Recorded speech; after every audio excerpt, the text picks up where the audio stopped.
pessoal, vem chegando para mais uma edição do Bate-Papo com Ed. Hoje eu vou falar sobre o Dia Mundial da Pessoa Idosa. Vou conversar com a fisioterapeuta e professora Jeane Dutra. Por aqui eu já conversei com outras 35 pessoas de diversas áreas de atuação, sobre diversas temáticas. Todas essas conversas estão salvas aqui no meu IGTV. Então depois aqui você vai lá no meu perfil, acesso IGTV, você vai ter acesso lá a diversos bate-papos com diversas pessoas. Então, depois você assista, comente, né, a que você mais gostar lá.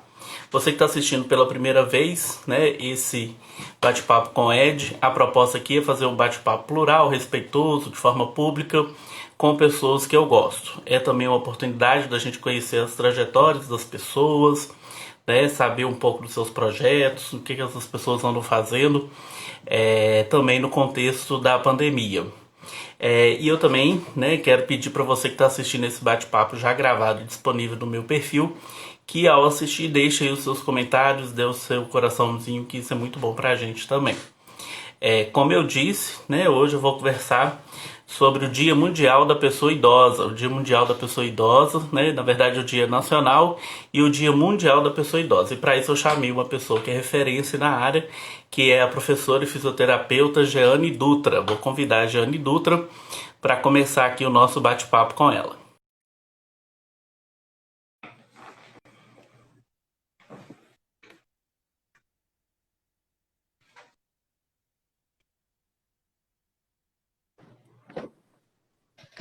Olá, Ei, Ed, boa noite, pessoal. boa Muito bom noite, estar você está aqui me com você. ouvindo? Tô te ouvindo. Ah, que bom, eu também estou te ouvindo. Obrigado, viu, por ter aceito bater papo comigo. A grande honra poder estar aqui nesse lugar onde já passaram tantas pessoas que eu admiro e com você, que eu tenho uma imensa admiração também. Bacana. Jeane, a sua imagem está travando um pouquinho, mas a gente vai tentar. Qualquer coisa a gente para, volta, tá bom? Mas a gente vai Tá tentando bom. aí. É porque eu acho que tem muita gente conectada nesse momento, né? Rede afora, mas a gente vai conseguir. Eu quero Verdade. apresentar a Jeane, para quem não conhece, que está aqui assistindo, né? E para quem vai assistir depois. A Jeane, né? Jeane Alves Dutra, mais conhecido como Jeane Dutra. Ela possui graduação, né, em fisioterapia. Ela é especialista em gerontologia e também em saúde da família, né? E também em docência no ensino superior. Além disso, ela é mestra, né, em gestão integrada do território. E no mestrado ela fez uma pesquisa também, né, que envolve aí pessoas idosas em Governador Valadares. Nós vamos falar um pouco sobre isso. Ela atua como professora, né, na Universidade Vale do Rio Doce, na Univale, professora no curso de fisioterapia, e coordena o Centro de Atendimento Interdisciplinar de Geriatria e Gerontologia, que é o CAIGE. Daqui a pouco a gente também vai falar um pouco desse programa, que é muito bacana, muito bonito, que tem a coordenação da Jeane. Mas além disso tudo, e principalmente, né, a Jeane também ela é esposa do Leandro, e é a mãe do Davi e do Lucas. E ainda tem a Amora, que é uma filha do coração. Acertei? Acertou demais, 3 filhos.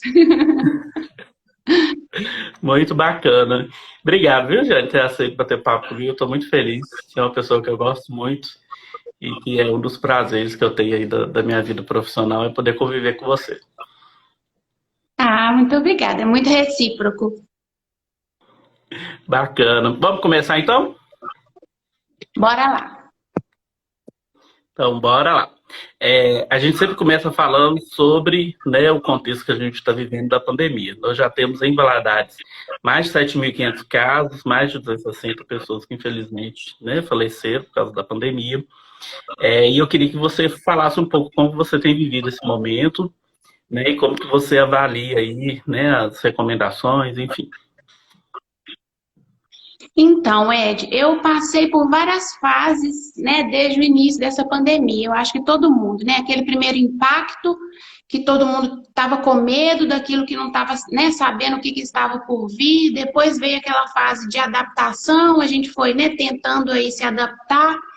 E depois eu acho que veio, assim, esse momento que a gente vive agora, que eu, particularmente, apesar, né, das coisas estarem sendo anunciadas como mais tranquilas, eu ainda tenho muito respeito por esse momento. Eu acho que ainda é uma fase, né, como a gente tem visto falar o tempo inteiro, né, a pandemia ela não acabou. Por mais que tenha estados aí com onda verde, essas questões dessas classificações, mas a gente sabe que, né, o perigo ainda nos ronda. Então, eu respeito muito, assim, eu passei, assim como eu respeito tanto a questão, né, do isolamento, das orientações de cuidado, tudo desde o começo da pandemia, eu mantenho até hoje. Né? E acho, assim, que esse cenário que a gente está vivendo, né, esse número de mortes, de infectados, isso mostra como que a gente está precisando rever, né, um pouco, assim, do comportamento da comunidade em geral.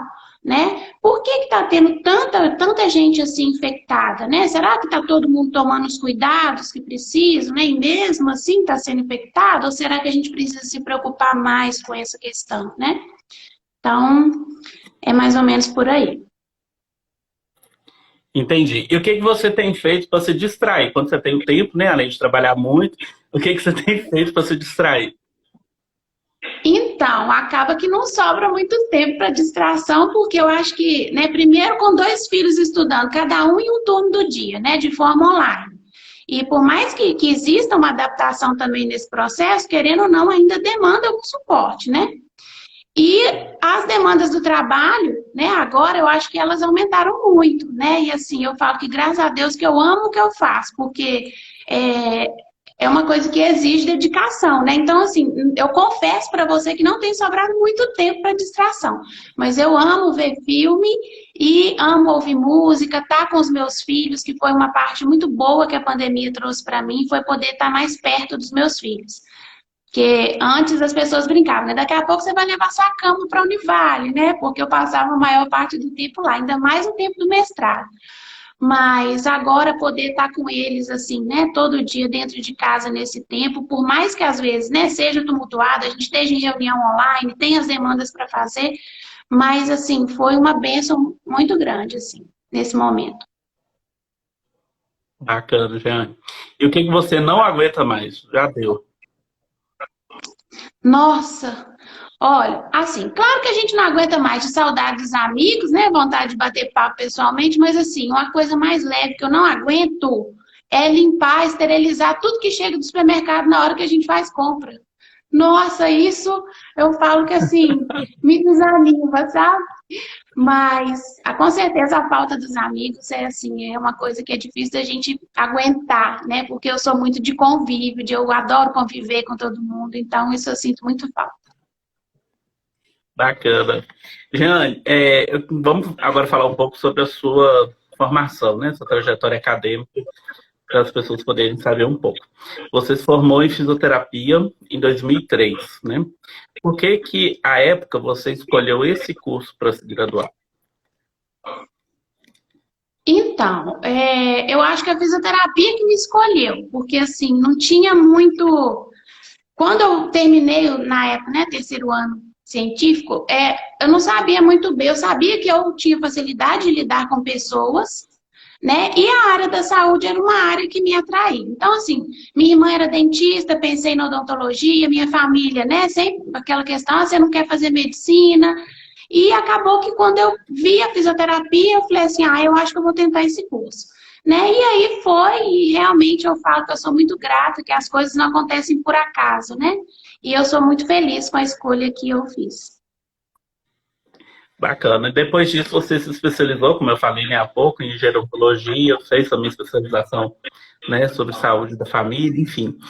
Foi nesse momento que você começou a direcionar seu olhar para as questões das pessoas idosas, ou foi em outro momento?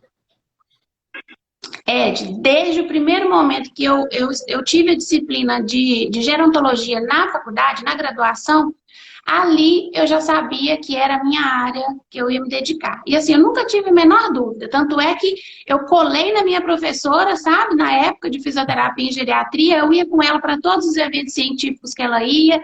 E assim, a minha dedicação a geronto começou desde essa época, sabe? E assim, eu sou realmente muito apaixonada pela área. Bacana. Jeane, a impressão que eu tenho é que a área da gerontologia, dentro da área da saúde, ela tem crescido muito. Ou é a impressão minha? Porque, por um lado, a gente tem uma população que está envelhecendo, né? E aí, não sei como você vê isso, mas me parece que a demanda por profissionais da saúde, não só da fisioterapia, né, mas de outras áreas também, né, para o É, atendimento da pessoa idosa, tem crescido muito, é isso mesmo? eu acho que ainda tem uma carência de profissionais especializados, né, capacitados mesmo para lidar com a gerontologia. Porque eu costumo sempre falar, né? É tão complexo se a gente for estudar, né? Pensar o envelhecimento enquanto processo, com todas as dimensões que envolvem, né? Seja no envelhecimento enquanto processo, na velhice enquanto fase da vida, ou a própria pessoa idosa, né? Enquanto cidadão mesmo, a gente vê que demanda, sabe, um conhecimento que seja específico e mais ampliado, né? E a gente vê até pela oferta de cursos. Por exemplo, quando eu fui fazer minha pós em gerontologia, não foi fácil encontrar, até porque eu não queria fazer uma pós que fosse de fisioterapia em gerontologia, porque eu queria algo que fosse interdisciplinar, né? Eu queria entender a pessoa idosa num contexto maior do que só voltado, né, para as questões, né, das capacidades físicas e funcionais. Então, eu custei para achar, né? Tinha em São Paulo a USP, que era referência, mas na época eu acabei optando, né, por abrir minha clínica e eu queria fazer essa outra pós em saúde da família também. Então, eu achei essa pós em Belo Horizonte, na Universidade FUMEC, e foi uma escolha fantástica que eu fiz, porque lá eu tive, assim, eu convivi com professores que eram autores dos livros que eu estudava, sabe? Pessoas que eram referências na área, e de diversas áreas. Então, eu tive esse olhar, assim, eu tive a oportunidade de poder crescer no sentido de enxergar o envelhecimento por diversas lentes. E por isso que eu sou tão, assim, eu sou muito encantada com a questão, tudo que envolve a interdisciplinaridade, sabe? A questão multiprofissional, que eu acho que o envelhecimento, para ele ser abordado de forma completa, ele precisa desse olhar, sabe? Que uma profissão só, que um único campo do saber não seria capaz de alcançar. Verdade. Você falou aí que assim que você formou, você, né, abriu sua clínica. Eu queria que você comentasse um pouco, né, da sua experiência profissional antes de se tornar professora, né? Você entrou na Univale em 2006, né? Isso faz 15 anos de Univale. Eu queria que você comentasse um pouco como que foi, né? Depois que você formou, quais foram os caminhos que você trilhou até, né, hoje estar na docência de forma integral. Isso. Então, em 2003, né, eu formei e aí eu já sabia que eu queria começar a trabalhar, mas eu queria continuar meus estudos, né? Sempre buscando mais aí. Eu sempre gostei muito de estudar. E então eu abri uma clínica num ponto estratégico. Na época, né, eu voltei para Manhuaçu e tinha Realeza, que era um lugar que, assim, Manhuaçu tinha clínicas de fisioterapia, mas Realeza era um ponto onde todas as cidadezinhas menores passavam para ir para Manhuaçu para procurar as clínicas de fisioterapia. Então, o que eu pensei? Vou montar minha clínica aqui, que em vez deles irem, todo mundo para aqui. E realmente deu muito certo. Foi um período, assim, foram 2 anos que eu tive essa clínica, que eu aprendi muito. Eu tive, assim, muitas vivências que me acrescentaram demais. E nesse período também da clínica, foi o tempo que eu estava fazendo as especializações. E como eu fiz duas de forma simultânea, elas eram de 15 em 15 dias. Então, quando eu não estava em uma, né, na quinta, sexta, sábado, ou sábado, sexta, sábado, domingo, eu estava em outra. E de segunda a quarta ou quinta, eu atendia na clínica. Então, assim, foram 2 anos bem cheios e sabe, de intensa, assim, vivência, e ao mesmo tempo que eu via as coisas na teoria, eu podia vivenciar na prática. Então, assim, foi uma época muito legal. E eu só abri mão mesmo de lá. Eu ainda tentei conciliar quando eu vim para a Univale, né? De tentar lá e cá. Mas acabou que chegou num ponto que eu tive que escolher, né? E aí. Aí virou a Giane professora, né? Como que tem Exatamente. sido essa experiência, Jana, que você hoje trabalha no curso de fisioterapia, né? Como tem sido a experiência docente? O que a docência te trouxe de diferencial, né? Quanto pessoa, quanto profissional? Nossa, Ed, eu falo que assim, às vezes eu me vejo mais docente do que fisioterapeuta, né? Até estranho parece falar isso, mas assim, sabe quando uma coisa te realiza profundamente? E assim, parte muito significativa da minha vida está na docência, até pelos propósitos que eu acho assim que eu considero importante na vida da gente, de poder ajudar as pessoas, de poder acolher, sabe? De poder ajudar na construção do conhecimento. Então, assim, a docência é algo que significa, que representa muito para mim, muito mesmo.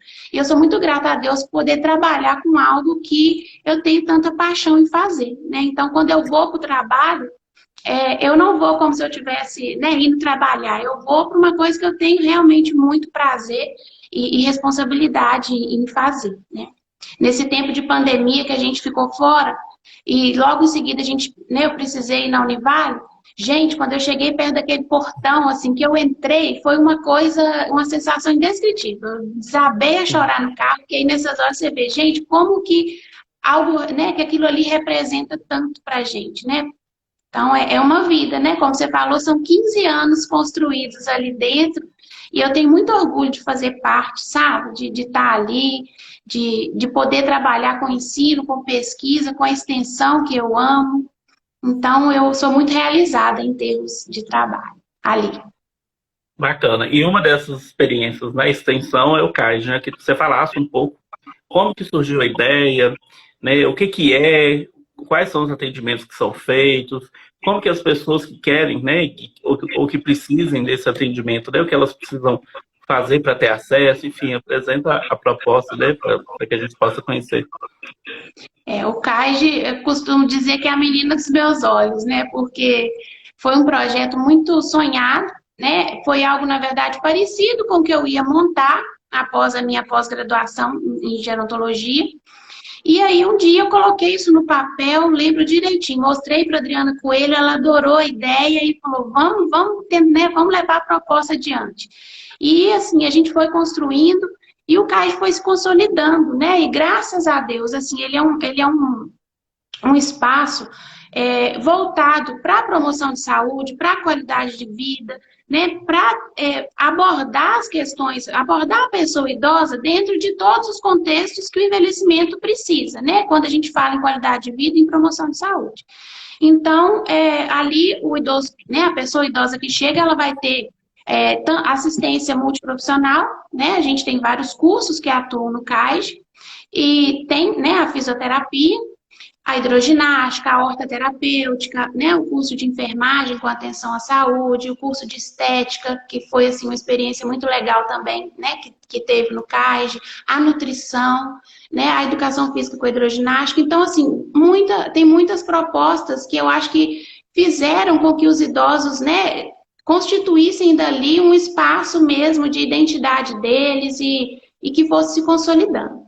Então, agora, né, com toda essa questão da pandemia, as atividades do CAIG, elas ficaram interrompidas, mas as atividades presenciais, porque eu continuei dando assistência de forma remota, né, a esses idosos, a gente tem um grupo de WhatsApp, e ali, né, um vai dando apoio para o outro, os idosos, eles constituíram, criaram um vínculo, sabe, muito importante. E assim, nessa pandemia foi outra grata surpresa, porque a gente pôde ver o quanto que eles realmente se integram, né? Então, assim, tem dia que um tá sentindo muita dor, aí coloca lá no grupo, o outro fala, eu também tô, e aí começa, né? Eu sempre tento dar o suporte também, e aí a gente vai caminhando. Mas, por enquanto, as atividades estão acontecendo de forma remota, né? A gente tem feito o teleacompanhamento desses idosos, mas, né, programando já, fizemos um primeiro contato para ver aqueles que estão realmente, né, todos fazem parte do grupo de risco, mas aqueles que têm uma condição, né, de saúde melhor e que estão realmente precisando da fisioterapia nesse momento, ainda que seja, né, para um contato não tão consecutivo como que era antes, mas que a gente possa dar assistência. Então, no momento que a gente está tendo, a princípio, é a assistência da fisioterapia. Bacana. E você relata aí, né, essa questão da tecnologia, né, de como que eles têm utilizado a tecnologia, né, e isso é muito bacana, porque é uma forma também, né, um recurso que a pessoa idosa tem para manter a própria saúde mental, né, as questões afetivas, os vínculos que criaram, né, antes da pandemia, em razão né, da vivência ali. Isso é muito interessante, né? É verdade, Ed. E assim, a gente. É engraçado porque a gente teve essa ideia de criar o grupo do WhatsApp bem antes, que eu falei, gente, eu preciso ter um canal que seja mais fácil de comunicar com eles, às vezes altera alguma atividade proposta, para a gente possa se comunicar de forma mais fácil, que eles também consigam criar esses vínculos entre eles. Então, no começo, muitos não sabiam como mexer no WhatsApp, né? Então a gente foi ajudando, os alunos, os extensionistas também ajudaram e tudo, e aí eu falo o quanto que isso foi importante para esse momento, né? Porque se fosse ensinar à distância, eu acho que ia ser muito mais complicado, né? Então, assim, realmente muitos deles têm utilizado isso assim como um espaço, né? O WhatsApp, eles compartilham coisas e tem sido um espaço mesmo de desabafo e o convívio, apesar de não ser presencial, mas de ter contato ali, né, com as pessoas que eles antes viam 2, 3, 4 vezes por semana, né, presencialmente. Mas estão aprendendo a usar a tecnologia, né? Que é um ponto positivo nesse momento, né? Com certeza, com certeza. Né? Até para outra coisa que eles têm feito é aprender a buscar receitas, né, de coisas para fazer, né, para aprender novas receitas de coisas saudáveis. Então, assim, a gente desenvolveu muitas ações, né? Teve uma experiência muito legal que a gente fez de fazer um projeto de prevenção de quedas, porque a gente viu que estava tendo relatos, recorrência de quedas desses idosos por estarem dentro de casa. Acaba, né, eu quero limpar um armário que eu não mexo há muito tempo, e aí, né, eu vou lavar a casa com mais frequência, para poder ter uma ocupação, né, para o corpo e para a mente. E isso acabava que estava gerando a ocorrência, né, maior de quedas, e a gente sabe o risco que as quedas têm frente a essa população. Então, a gente criou esse projeto, né? E ele foi feito com construção de vídeos, com uma cartilha, a gente usou o protocolo de Otago, que ele é reconhecido, padrão ouro, em relação, né, a essa questão da prevenção de quedas. Então, foi muito bacana o envolvimento deles, o resultado, sabe? E até para a questão mesmo emocional, porque eles tinham um compromisso com aqueles exercícios, tinham as datas de receber os vídeos, né? Então, foi assim, uma experiência muito bacana que a gente teve nesse período também que eles não estão lá presenciais com a gente. Bacana, né? E essa é uma informação importante, né, Jane? O aumento do índice de acidentes domésticos com idosos no período da pandemia, né? É verdade.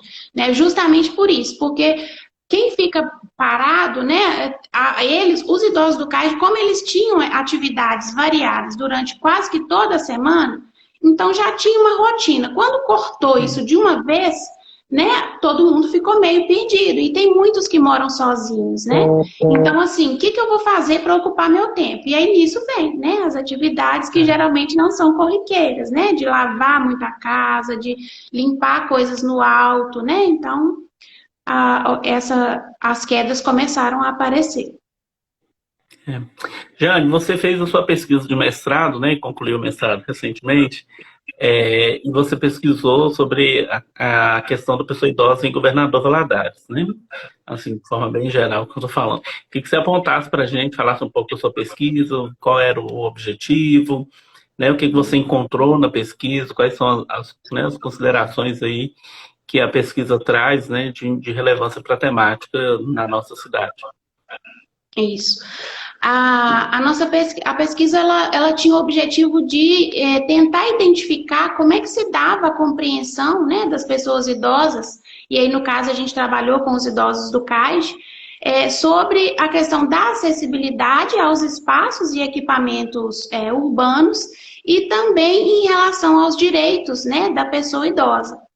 E então a gente foi assim uma construção muito rica no sentido da gente ver o quanto que o acesso, e a gente quis trabalhar não a acessibilidade no sentido arquitetônico, da mobilidade em si, mas a gente viu como que o acesso à informação, como que o acesso, se o idoso ele não conhece os seus direitos, por exemplo, como que ele vai buscar alguma coisa? Como que ele vai lutar por alguma coisa, né? E assim também pelos espaços e serviços que o município dispõe, né? A gente observou que eles não conhecem.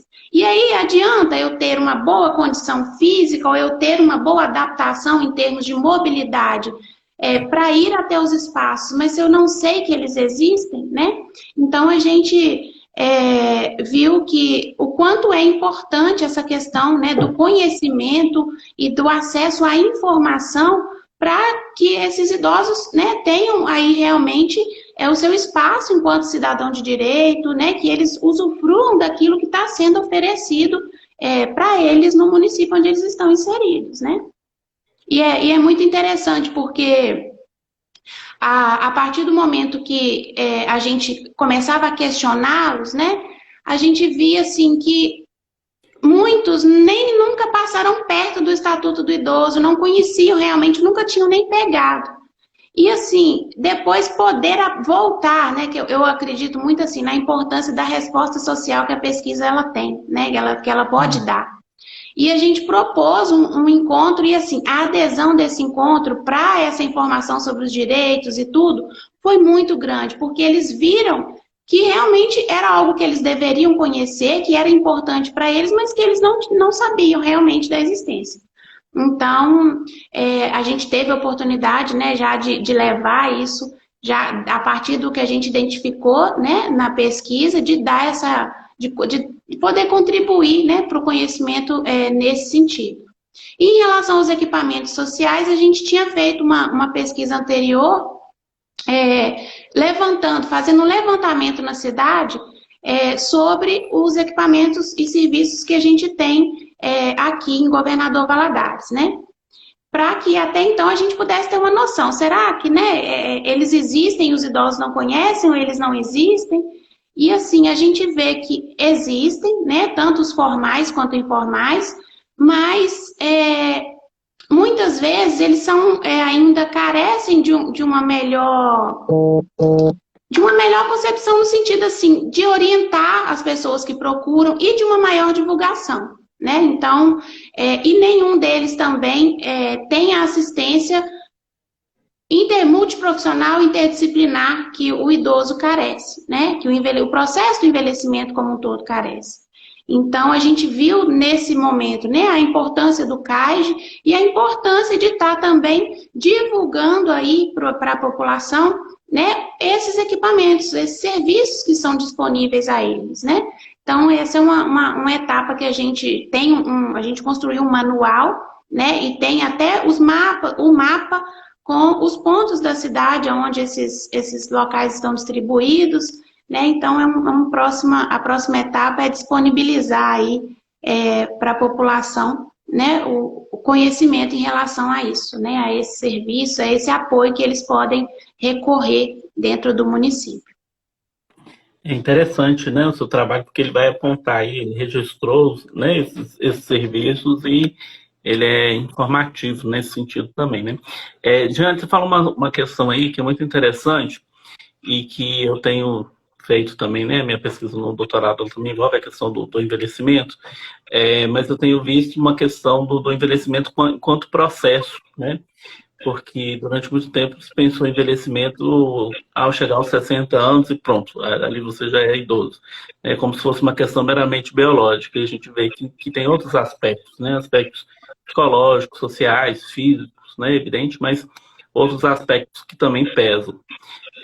Eu queria te ouvir a respeito disso, como que a gente pode pensar o envelhecimento como um processo e qual que é o impacto disso, né? Se por um lado, por exemplo, hoje a sua pesquisa aponta que idosos não sabem muitas vezes os seus direitos, dos serviços disponíveis, né, para os idosos, pensar o envelhecimento nessa perspectiva de um processo, né, que não começa lá nos 60, mas é um processo, né, de vida, né, do curso da vida. Como que isso talvez pode auxiliar numa compreensão dos direitos, para que quando chegar de fato, né, na velhice em si, né, essas pessoas tenham aí conhecimento dos seus direitos e possam usufruir do que existe para elas. É muito importante isso que você colocou. Eu acho que e também envolve a questão, né, da construção social que a gente tem, né, da velhice na sociedade em que a gente vive, né, que é carregada de estigmas, né? Então, assim, essa questão do ser idoso, né, de considerar, por exemplo, todo idoso ele é doente, ele é frágil, né, ele é improdutivo, tornar-se idoso é como se fosse tornar-se incapaz, né?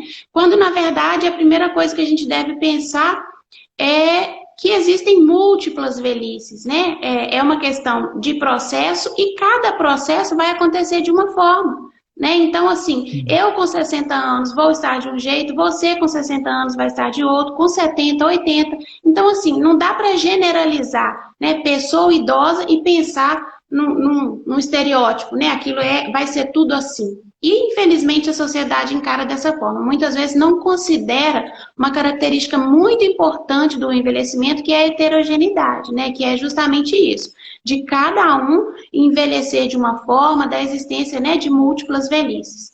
E volto sempre numa questão que eu falo muito, né? Que envelhecer não significa adoecer, né? As pessoas têm essa questão de associar o envelhecimento com adoecimento.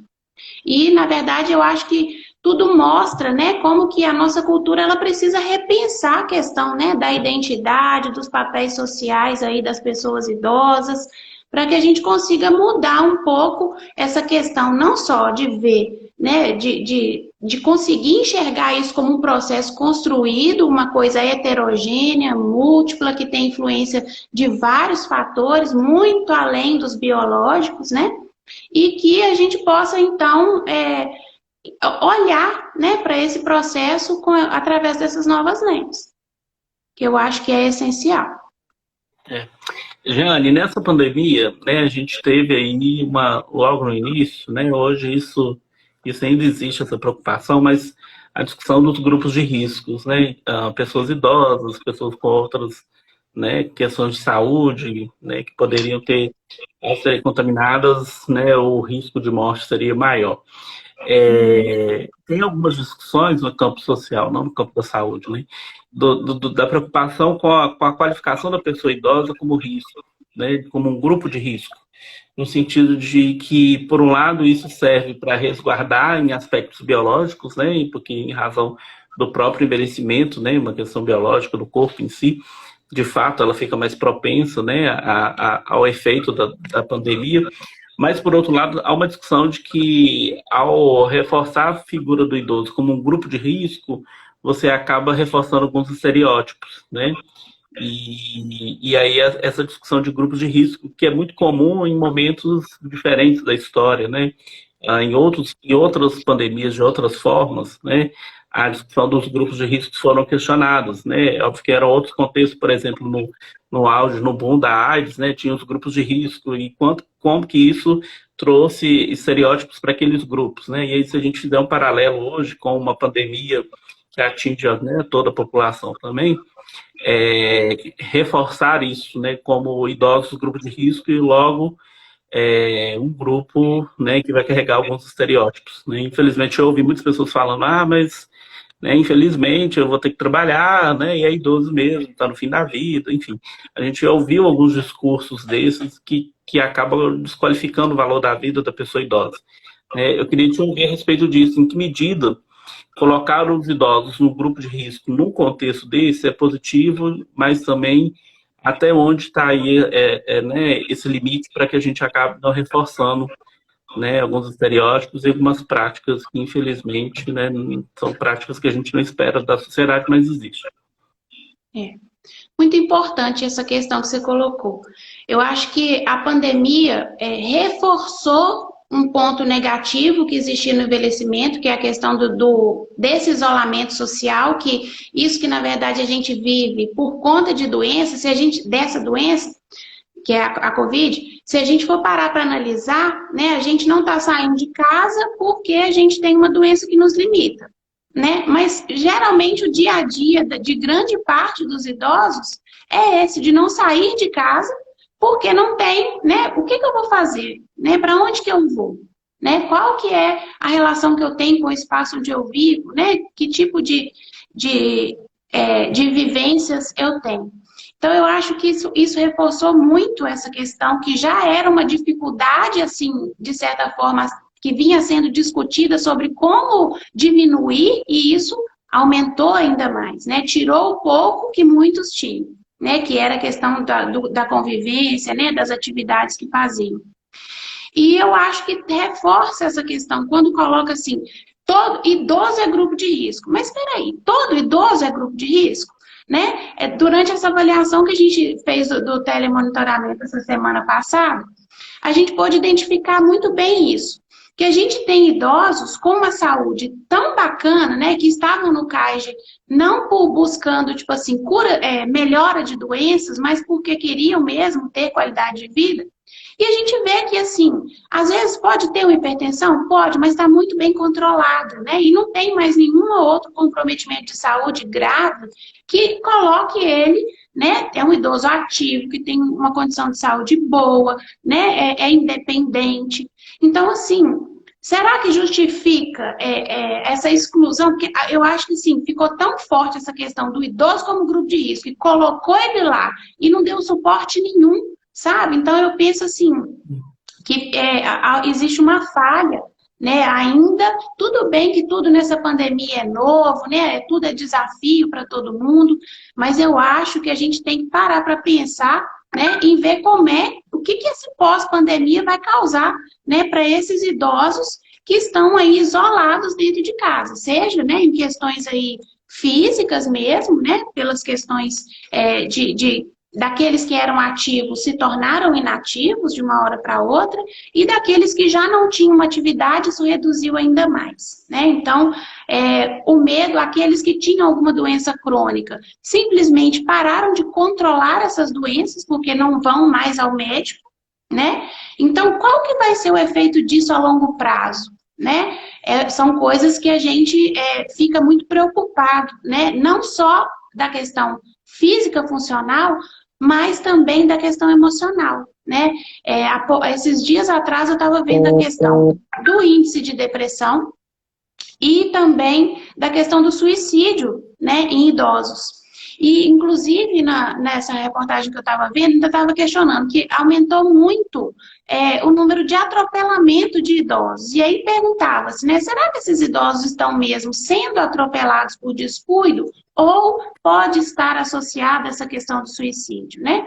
Não era um artigo científico que eu estava vendo, era uma reportagem da televisão, mas eu acho que tudo pode ser ponto de reflexão, né? Porque, assim, é muito sério você que não tem um convívio, como é que a gente fala? Um convívio, não é uma linha de convívio, me fugiu o termo.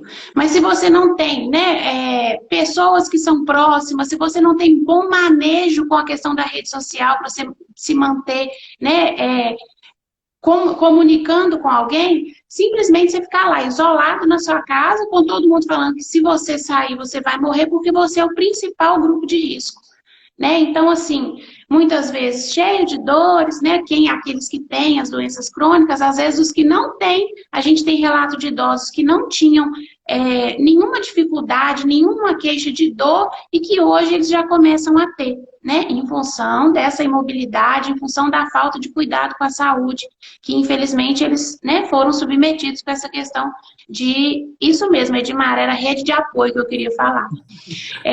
Então, dessa falta, né, da rede de apoio mesmo para dar esse suporte. Infelizmente, né, Jane, muitos idosos já viviam no isolamento, né?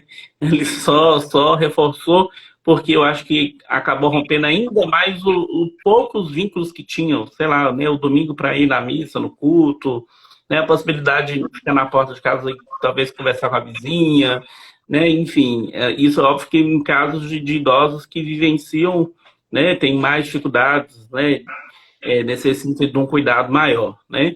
E, por outro lado, idosos que não tinham esse perfil passam a se resguardar porque parece que a qualquer hora, né, abriu a porta de casa, o Covid vai estar lá em pé esperando ele, né, como se fosse algo, né, destinado exclusivamente, tão reforçado que foi isso. Mas, por outro lado, quais dicas que você dá, por exemplo, tanto para pessoa idosa como para familiares de idosos, nesse momento da pandemia, do que pode ser feito, né? Eu estava vendo recentemente uma discussão de que da questão do Alzheimer, né? E de como que algumas práticas que eram feitas com pessoas, né, que tinham Alzheimer para poder evitar o esquecimento das pessoas da família, né? Enfim, que isso acabou sendo rompido na pandemia, porque acabou, né, muitos ficavam sozinhos em casa, né, os próprios familiares não iam na casa dos pais idosos, com medo até mesmo de transmitir a doença, enfim, e isso se agravou, né? Quais dicas que você dá, tanto para a pessoa idosa como para os familiares, do que pode ser feito, né, na medida do possível, nesse contexto, para garantir aí um pouco de saúde física, saúde mental, né, das pessoas idosas? Ed, eu acho que a primeira coisa que todo mundo tem que ter em mente é que o fato da gente estar em isolamento social não pode representar falta de assistência, né? Então, assim, às vezes eu não posso ir com tanta frequência na casa, né, dos meus pais ou dos meus avós, mas de que forma eu posso me fazer presente, né? Então, eu acho que tem aí, envolve muito, né? Eu posso fazer uma ligação, né? Para aqueles que têm aí a habilidade das chamadas de vídeo, eu posso fazer, né? Eu posso mandar, deixar um bilhete, deixar alguma coisa na porta, para que a pessoa se sinta, né? Ali como ainda parte de um contexto, de uma família, como se ela se sentisse amparada, né? Porque eu acho que até para a gente mesmo, né, que está dentro de casa, com todo mundo, hoje em dia, qualquer detalhe, qualquer ato de cuidado, assim, que você recebe, aquilo já representa tanto que se te mostra, nossa, gente, tá todo mundo, cada um no seu canto, mas, né, eu não estou esquecida. Então, eu penso, assim, que esses pequenos detalhes, eles fazem muita diferença. Então, que as famílias pensem, né, nessa questão de como que eu posso me fazer presente, mesmo não estando fisicamente presente na constância que eu gostaria. Muito importante que as famílias continuem, né, olhando essa questão do acompanhamento dos idosos que têm doenças crônicas, né, que eles continuem fazendo esse acompanhamento, é muito importante, né, porque elas demandam controle. E se a gente, né, o risco talvez de não controlar depois vai ser muito pior, né? A gente não sabe como é que vai ser, como eu falei lá mais atrás, como é que vai ser isso mais adiante, né? E outra coisa, que os idosos procurem coisas que eles gostem de fazer, né? E que procurem novas possibilidades, né? Isso eu falava muito para os idosos do CAIS. Então, eu colocava lá para eles, por exemplo, hoje em dia tem links que te dão possibilidade de visitar museus, né? Então, assim, ouvir uma música eu não gosto de música, mas será que não tem nenhum tipo de música que você gosta, né? Assistir, eu não gosto muito de televisão, mas de repente nunca parou, assim, para procurar um canal que de repente estivesse passando alguma coisa que chamasse atenção, né? A questão de cozinhar, né? De tentar descobrir novas receitas. Então, assim, de buscar possibilidades dentro da realidade de cada um para tentar ocupar o tempo. E o tempo todo que eu falo, né? Que eu não gosto muito, assim, dessa questão da gente pensar no novo normal, porque eu acho que isso vai passar. Eu não creio que a gente vai viver nessa pandemia para sempre. E é isso que eu estou sempre repetindo para eles. Gente, um dia isso vai passar, nossa vida vai ter que voltar pelo menos assim, né? A vida vai ter que, o nosso convívio de alguma forma, em algum momento, ele vai voltar a acontecer, né? Então, eu acho que é principalmente nisso, tentar buscar coisas positivas, né? E para a parte física, ter cuidado com a gente, por mais que quando eu falo assim, vou pegar uma coisa na internet para eu fazer ali um programa de atividades. Ter cuidado com isso também, porque a atividade física ela é boa, mas será que para mim, enquanto, né, em questão individual, será que para a condição que eu tenho, que eu vivo, em termos, né, se eu tenho alguma limitação, alguma prótese, né, alguma artrite ou artrose, será que isso aqui é benéfico?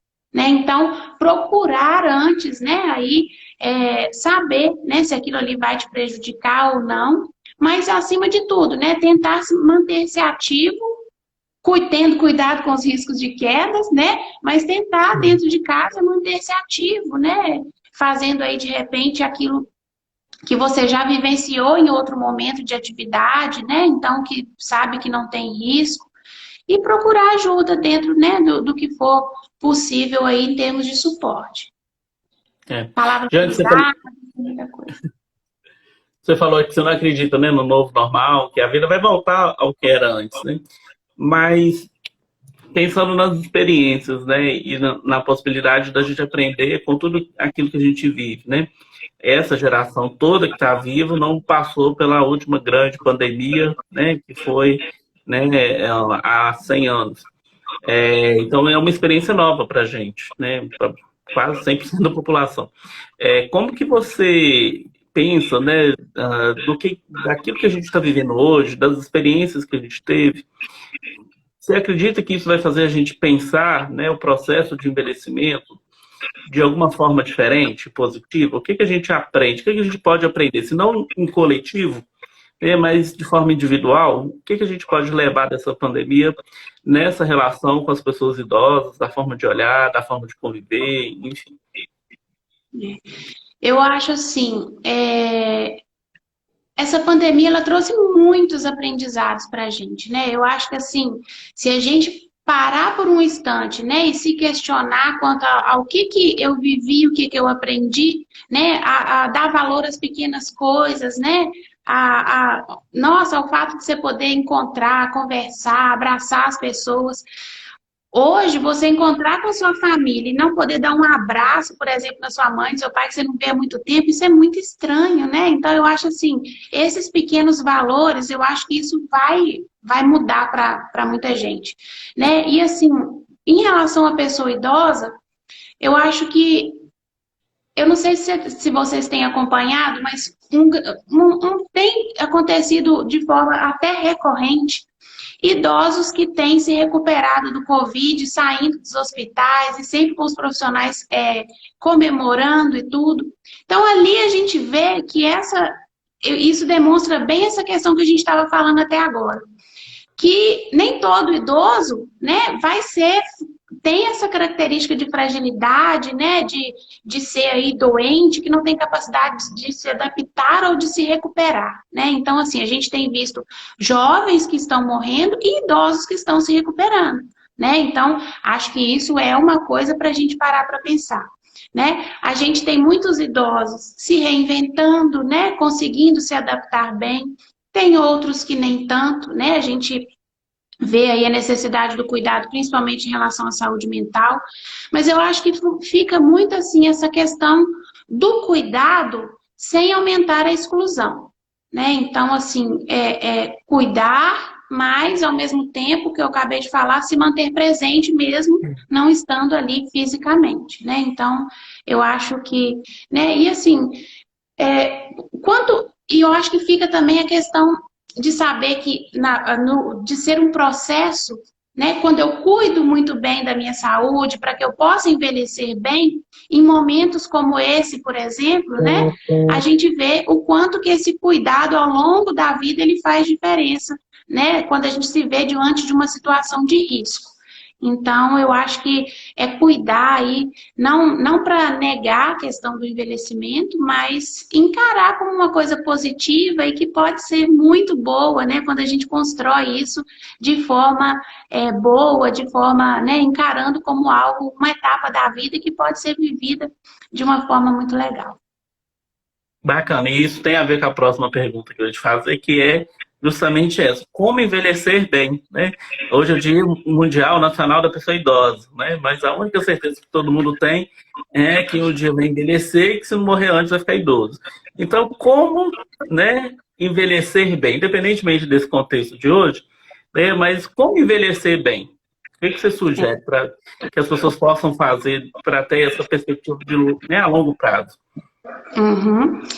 Primeiro, né, falar da questão do Dia do Idoso, que eu acho que é muito importante, sensibilizar a sociedade, né, para as questões do envelhecimento e da necessidade, né, de estar atento aos cuidados voltados para a população idosa. Em termos de envelhecer bem, eu não sei se existe uma receita assim, sabe, mágica, né? Eu acho que se existisse ia ser uma bênção. Mas eu acho que a gente tem algumas coisas assim que já são bem dadas no sentido de que isso contribui para que você tenha uma vida, né? Que você construa esse processo do seu envelhecimento ao longo da sua existência, né? Então, Então aí, né, aquelas questões básicas, vamos começar por elas, né? A prática regular da atividade física, não tem jeito de escapar, né? A alimentação, a gente é o que a gente come, não tem jeito mesmo, a gente sabe como que influencia, né, na nossa saúde. Então, assim, ter cuidado com a alimentação. Qualidade do sono é muito importante, né? Muitas vezes as pessoas não dão valor para o tanto que o sono, um sono restaurador, ele influencia, seja na produção de hormônios, seja na questão do envelhecimento, por exemplo, é muito discutido, né? O idoso que dorme mal, a chance dele cair, de sofrer quedas, por exemplo, é muito maior, porque os reflexos ficam diferentes, né? Então, para aqueles que têm que tomar remédio para dormir, no dia seguinte também essa medicação continua fazendo efeito e isso altera, né, toda a questão de percepção, então aumentando também o risco de acidentes. Então, cuidar, fazer essa questão da higiene do sono. E eu acho que principalmente também ter, assim, cuidado com a nossa saúde mental e estar aberto para aceitar, né, aquilo que a vida tem pra gente, né? Eu acho que todo mundo vai ter seus problemas, vai ter seus percalços, mas eu acho que tudo faz parte, né? E a gente vai se fortalecendo a partir disso. Então, é tentar não fugir da velhice. Eu acho que hoje existe uma dificuldade muito grande das pessoas, né, aceitarem o envelhecimento. Então, eu acho que, né, essa busca por esconder uma ruga, né, por um cabelo branco, eu acho assim, isso é tão bonito porque mostra que você tem uma vida, que você tem uma história, né? Então, é tentar buscar nesse sentido aí, aceitar, né, como uma etapa da vida e que ela pode ser muito boa e muito bem vivida. É verdade, a forma de olhar faz toda a diferença, né? Jeane, vamos lá, temos aí alguns minutinhos, né, para a gente poder encerrar, porque senão o Instagram derruba a gente. Vamos para o bate-bola? Falar a palavra, você me responde com uma outra palavra. Podemos? Bora lá, vamos ver. Eu vejo que você acompanha das outras pessoas, comenta, então agora chegou a sua vez. Pois é, olhar dos outros é bom, né? Mas agora vamos ver. Então vamos lá. Meu talento é? Meu talento? Eu acho que é acolher. Eu tenho muita facilidade em, assim, acolher as pessoas. Por outro lado, meu maior defeito é? Eu sou muito ansiosa, muito preocupada, sabe, com as coisas. Eu acho que isso é o meu maior defeito. Isso me desgasta demais. Preocupar com as coisas por antecedência. Perco a paciência com? Nós, gente que grita, gente ignorante, eu não dou conta de gente que grita. Sucesso é?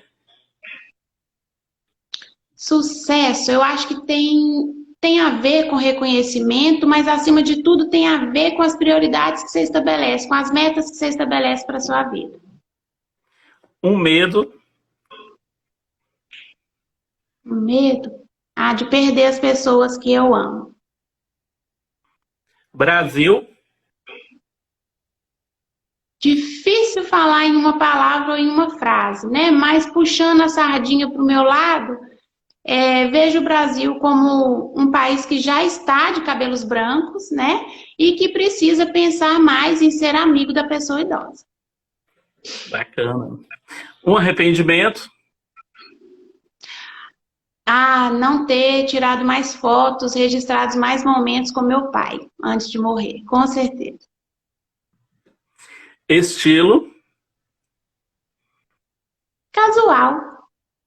Agora prezando muito pelo conforto, né? Porque tanto tempo sem colocar uma calça jeans e tudo, então você fica prezando mais pelo conforto. Raiva? Raiva. É. Eu não sou muito de sentir raiva, mas assim, eu não sei se é raiva, mas as pessoas que prometem as coisas e não cumprem, sabe? Eu sempre tive para mim, meu pai sempre falava que a pessoa que não é obrigada a prometer nada, mas se ela promete, ela tem que cumprir. Então isso é uma coisa que geralmente me dá raiva. Isso é verdade.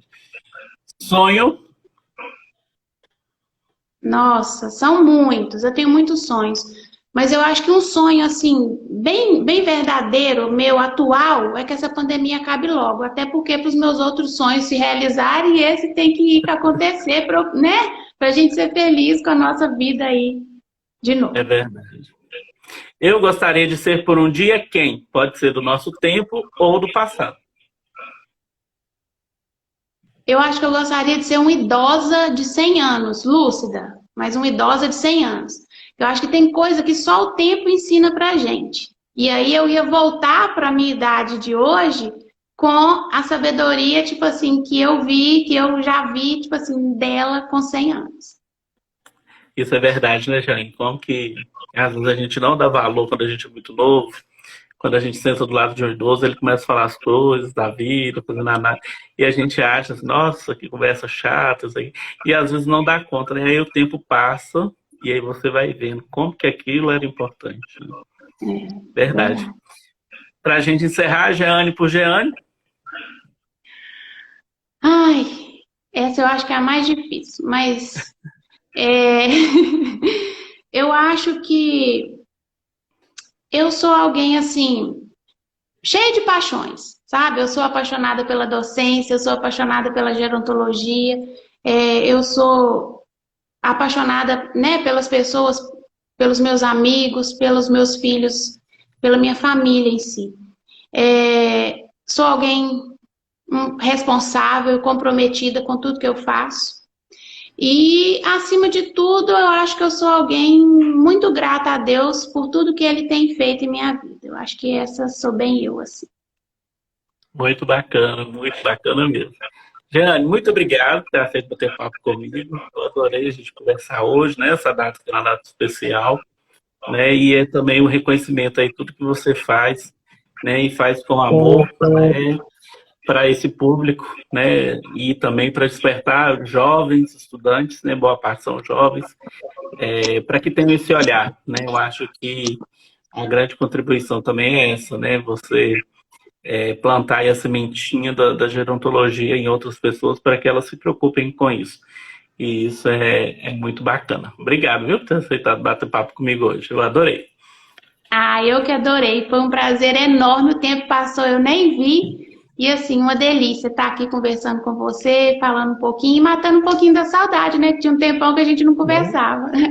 Isso mesmo. Saudade do nosso ponto lá, esperando os 15 minutos do ponto para a gente conversar, né? Mas vai É voltar, se verdade, Deus quiser. se Deus quiser. Jean, obrigado. E aí, antes de encerrar aqui, né, pedir para você que está assistindo, que gostou do bate-papo, tem uma setinha aí embaixo, você pode encaminhar esse bate-papo para quem você acha, né, que precisa ver essa nossa conversa. Então, você manda lá para os amigos, manda para os inimigos também, para a gente poder, né, levar essa conversa nossa para mais pessoas, que foi muito bacana, né, essa discussão na data tão importante como é hoje. E aí, avisar, nesse pouco tempo que eu tenho ainda, que domingo agora, dia 4/10, eu vou conversar com a professora Patrícia Falco Genovez, né? Para quem já estudou no Univale sabe quem é a Patrícia, né? É uma professora muito respeitada por todos os colegas, por todos os alunos, e eu vou ter o prazer de recebê-la aqui para a gente poder falar um pouco sobre a vida, né? Como que é viver em prol da pesquisa, como é importante na pesquisa ter um olhar interdisciplinar, e aí também falar um pouco da trajetória dela, que é um exemplo para todos nós que já fomos alunos dela, né, no programa de mestrado, né? A formação dela é em História, toda uma formação em História, e tem também, né, um histórico na Univale como professora, sobretudo da pós-graduação em Stricto Sensu. Então, domingo, dia 4/10, às 21 horas, eu e a Patrícia Genovez, nós vamos estar aqui batendo um papo. E aí você está convidado e todo mundo também. Vou estar aqui, com certeza. Gente, não perca, a Patrícia é uma pessoa muito especial. Isso mesmo. Ed, mais uma vez, muito obrigada, viu? Adorei estar aqui com você. Muitas Eu saudades. também. Muito obrigado, viu? Eu sei da sua situação, né? E você veio com muito amor, com muito carinho, isso é muito bacana. Agradecer o pessoal que está assistindo a gente, né? Que comentou aqui, né? Foi muito bacana, muito bom ver, né? Todo mundo comentando. Às vezes não dá tempo de falar, mas a gente fica de olho aqui, né? E assiste também os comentários, e isso é muito bacana. Então é isso, pessoal. Boa noite e até domingo. Tchau, tchau. Beijo, pessoal. Obrigada a todo mundo que veio. Tchau, tchau. Tchau, Ed. Tchau.